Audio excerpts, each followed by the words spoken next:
parallel, simultaneous quests for holiness would define modern life's underlying conflict. Which master do I serve? Rome or the Word of God?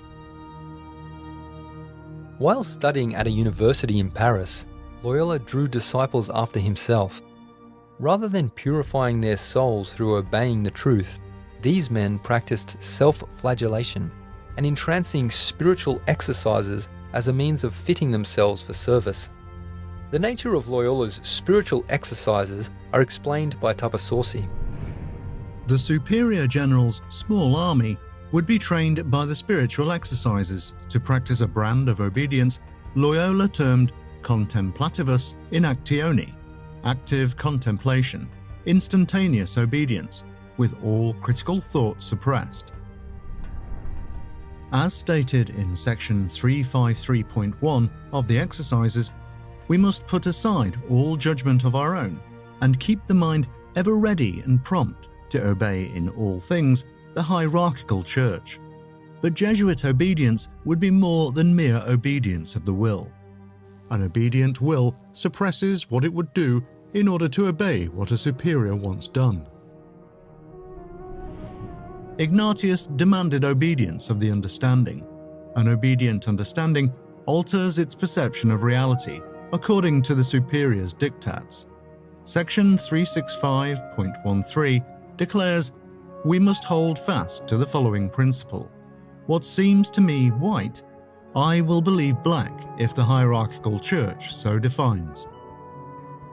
This aspect of ratio studiorum, regarding the suppression of all critical thought, would become the backbone of our modern education system, having particular bearing upon the science department.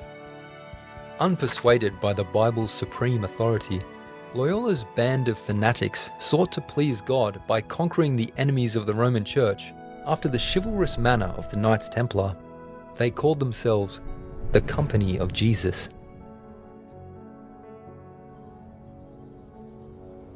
As Protestant Bibles multiplied and the crisis deepened, Ignatius seized his opportunity. Ushering himself into the presence of Pope Paul III in 1539, Ignatius laid out his business plan with words to the following effect. Let the Augustinians continue to shut themselves up in their cloisters for study and meditation. Let the Benedictines continue to pursue lines of literature. Let the Dominicans continue to hunt down and drag heretics before the Inquisition. But we, the Jesuits, will raid Protestant universities and colleges. We will take control of the institutions of law, literature, science, and every branch of education. And we shall weed out from their minds anything injurious to Roman Catholicism. Through our instruction, we will recast the minds of youth after our image. Yea, we will infiltrate enemy territories as doctors, lawyers, poets, authors, scholars, reforming theologians, archaeologists, philosophers, financiers, scientists, or whatever guise the Church may demand or require for her ends. Secretly climbing into the courts of heretical kings, we will direct the course of nations. Thus, in time, the New Testament of Erasmus will fade into insignificance, and all shall again give heed to the engines of our Mother Church. When Ignatius had finished his presentation, Pope Paul III reportedly cried out, "This is the finger stroke of God!"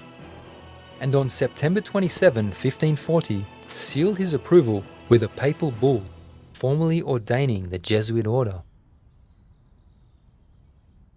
As military general of the Jesuit order, Ignatius of Loyola was to rival and surpass the power of even the Pope himself, becoming known as the Black Pope by reason of his obscurity. 5 years after the Jesuits were ordained, the Council of Trent convened. When this council was over, in 1563, the papacy began marching to the drum of Papa Nero. Meanwhile, in England, the prayer of the dying martyr had found an answer. The king's eyes had been opened to the folly of fighting against the circulation of Tyndale's English Bible translations. The effect being that during the reign of Queen Elizabeth, England superseded Germany as the leading force in the Reformation. Jealous for her former prey, Rome set her sights upon the source of her woes, William Tyndale's Bible. In an effort to quell its growing power, Jesuit scholars quickly got to work on their own translation immediately following the Council of Trent. The Douay-Rheims New Testament was first published in 1582, while a complete Bible was produced in 1610. Based on the Latin Vulgate, this English translation swarmed with corruptions designed to support Catholic dogma. Poised for an intellectual attack, the plan was for the Douay-Rheims to supersede Tyndale's translation and thereby wean Protestant England back to Catholicism. What's fascinating is that among the countless corruptions found in the Douay-Rheims lies a description of the earth as a globe. No English translation of the Bible, before or after the Douay-Rheims, has applied the word globe for the Hebrew word kug in their rendition of Isaiah 40:22. Not even the Vulgate, from which it was translated, contains a spherical reference. And yet, the Douay-Rheims contains other subtle changes supporting the model of cosmology which Rome was urging, such as Proverbs 8:26, which mentions the poles of the world. Proverbs 8:26 reads rather differently in the King James, as well as innumerable other translations. It simply states, "While as yet he had not made the earth, nor the fields, nor the highest part of the dust of the world." This historical document, the Douay-Rheims Bible of 1610, is proof positive that by the early 17th century, the globular earth was authorized Roman Catholic doctrine, and this usurper of a Bible containing the very word globe was being employed by the Jesuits for the downfall of Protestant England